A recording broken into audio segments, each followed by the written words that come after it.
Et Amélie de Montchalin, bonsoir, merci d'être là. Ce matin, il y avait encore 2500 amendements à examiner dans le volet recettes, comme on dit, du budget. Vous deviez terminer à minuit ce soir. Est-ce que vous y arriverez? Probablement pas. Et est-ce que vous arriverez à faire adopter ce volet recettes déjà du budget? Alors, déjà dire aux Français que nous sommes dans une course d'endurance et que nous avons jusqu'au 23 novembre pour travailler sur le budget avant de le passer au Sénat. Ce que je peux vous dire ce soir, c'est que je suis jour et nuit avec les parlementaires. Moi, je vois des artisans du compromis qui représentent une majorité et qui ne sont pas cyniques et qui ont décidé de croire que nous pouvons, avant de penser à l'élection présidentielle de 2027, travailler pour les Français aujourd'hui. Cette majorité, elle s'oppose aujourd'hui à deux blocs, celui du Rassemblement national d'un côté, celui des Insoumis de l'autre, qui, eux, parient sur l'échec et ne veulent pas de ce compromis.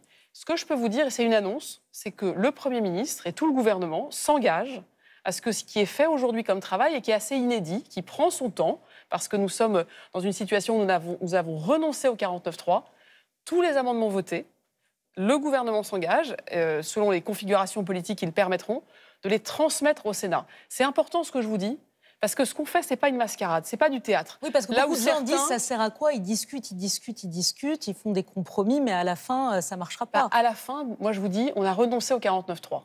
Le Premier ministre s'est engagé à donner le pouvoir aux parlementaires. Et ce que je peux vous dire... C'est sûr que vous renoncez au 49.3, pardon de vous faire préciser, mais ce week-end, il y avait des voix qui se faisaient entendre, notamment dans votre camp. Par exemple, Marc Fesneau du MoDem qui disait « on ne pourra pas sans 49.3 ». Vous voyez, aujourd'hui, il y a des oppositions.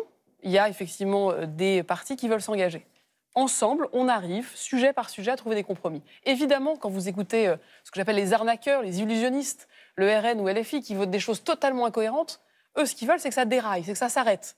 Nous, je peux vous dire qu'on travaille avec des gens qui sont au gouvernement, des gens qui ne sont pas dans le gouvernement. Je pense notamment au Parti socialiste, aux écologistes, aux communistes. Encore aujourd'hui, vous avez eu des votes où ce compromis se bâtit. Mais c'est une étape, ça va continuer à son rythme. Et nous, gouvernement, on veut donner un budget aux Français parce qu'on veut, avant de penser à la présidentielle, penser aux Français. Donc vous pensez qu'on votera un budget, qu'on aura un budget, qu'un budget sera voté avant la fin de l'année? Avant le 31 décembre. Tout mon travail, c'est que le gouvernement se mette au service des parlementaires pour qu'on soit ce compromis. Un certain nombre de nouveaux impôts et de taxes ont été votés sur les multinationales, sur les plus riches. Il y a un nouvel impôt sur la fortune improductive adopté vendredi dernier. Combien ça va rapporter à l'État? Alors c'est une question importante. Vous voyez, ce soir, ce que je peux dire aux Français, c'est que nous, le gouvernement, on a une ligne qui est de préserver le travail, les emplois, bref, le travail qui paye.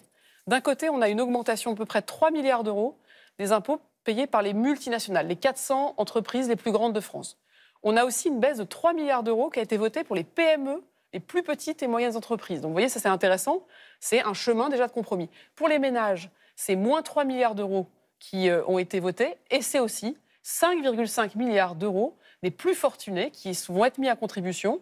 C'est plus que l'ISF de François Hollande. Donc ça va rapporter 5,5 milliards d'euros. C'est 150 000 ménages, c'est 0,3% des Français qui vont permettre justement d'avoir ces 5,5 milliards. C'est 200 000 personnes en gros qui vont payer plus. Un peu moins de 200 000 personnes qui vont payer plus. Justement, vous les entendez, les chefs d'entreprise qui vous disent on suffoque sous ces nouvelles taxes, c'est une folie fiscale ce que vous êtes en train de faire, vous êtes en train de tuer l'économie. Ça c'est pour ceux qui disent on reste encore en France, d'autres disent on va partir. Moi ce que je vous dis c'est que vous voyez quand on baisse l'impôt des PME, et ce n'est pas moi qui le fais, c'est les députés qui ont décidé de baisser de 3 milliards d'euros l'impôt des PME. Quand je vois que les députés se mettent d'accord sur les heures supplémentaires, quand je vois les députés se mettre d'accord sur les pourboires, quand je vois au fond se dessiner ces compromis, ce n'est pas forcément la copie du gouvernement, mais vous voyez, étape par étape, l'Assemblée puis le Sénat dessinent une ligne. Et nous, notre ligne rouge, notre fil conducteur avec le Premier ministre, c'est qu'on doit faire en sorte que le travail paye, on doit faire en sorte que les chefs d'entreprise aient confiance et puissent continuer à créer des emplois. C'est ça la bataille qu'on veut mener. Encore un mot, Amélie de Montchalin, parce qu'il y a le budget, le projet de loi de finances, et il y a le projet de loi de la sécurité sociale qui arrive demain à l'hémicycle. Et là aussi, les débats s'annoncent extrêmement tendus. Le CHU, vous l'avez entendu, je vous l'avais vu dans notre reportage, le CHU de Caen, le CHU de Toulouse, les hôpitaux ne vont pas bien. Les professionnels hospitaliers craignent la pire cure d'austérité depuis 2010. Avec votre projet de loi la Sécu, vous leur dites quoi ce soir? D'abord, je leur dis que le Premier ministre l'a dit et je voulais vraiment ce soir le confirmer. le gouvernement veut accompagner une hausse des moyens de l'hôpital de 1 milliard de plus que ce qui avait été mis dans le budget initial. C'est 1 milliard pour l'hôpital, pour l'autonomie, pour la santé, et c'est en plus de ce qu'on avait proposé. Mais je veux aussi dire à ceux qui nous regardent... 1 milliard de plus pour la santé, pour l'hôpital, pour être très précis? Pour centrer sur l'hôpital et ce qui va autour, donc notamment les enjeux d'autonomie et de vieillissement qui sont liés à l'hôpital. Et ça, c'est, je crois, pour les personnels soignants des hôpitaux, une annonce importante. La deuxième chose que je veux dire, on a beaucoup parlé d'économie dans le budget de la sécurité sociale et il y aura des débats. Mais on a un peu oublié de parler aux Français des autres choix que la ministre Stéphanie Ries, que Jean-Pierre Farandou et moi-même, à la demande du Premier ministre, allons porter. C'est le plus grand plan de prévention des maladies chroniques, ce budget de la sécurité sociale.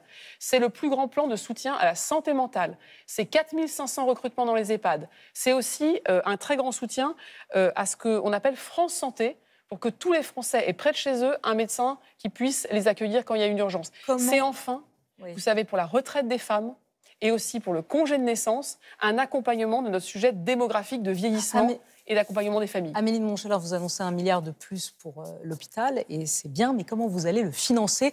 Vous avez aussi, on a vu le déficit de la sécurité sociale pour cette année, 23 milliards, la Cour des comptes est effarée, ça n'a jamais été aussi gros depuis 2012, hors période Covid.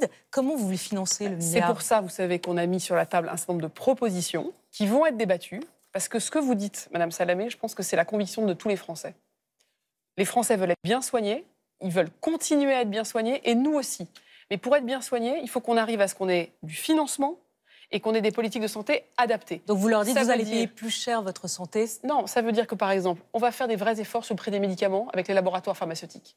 Ça veut dire que oui, on va mettre à contribution notamment un peu plus les mutuelles, notamment qui, sur certains, on le sait, ont des frais de gestion élevés et qui peuvent aussi porter donc une partie les Français, de sur les franchises médicales. La politique de et ensuite, sur la franchise médicale. Vous voulez les doubler? Ce que le gouvernement porte, et là aussi on va en débattre, c'est que nous sommes aujourd'hui le pays presque au monde où le reste à payer est le plus faible. On veut rester le pays où c'est le plus faible. Mais il va augmenter. 18 millions de Français ne payent rien. La question, c'est est-ce qu'on veut élargir à un peu plus que 18 millions de Français, les plus modestes, les plus fragiles? Je pense que c'est un bon débat de société, parce qu'à la fin, pour bien soigner les Français, il faut aussi que ce soit bien financé.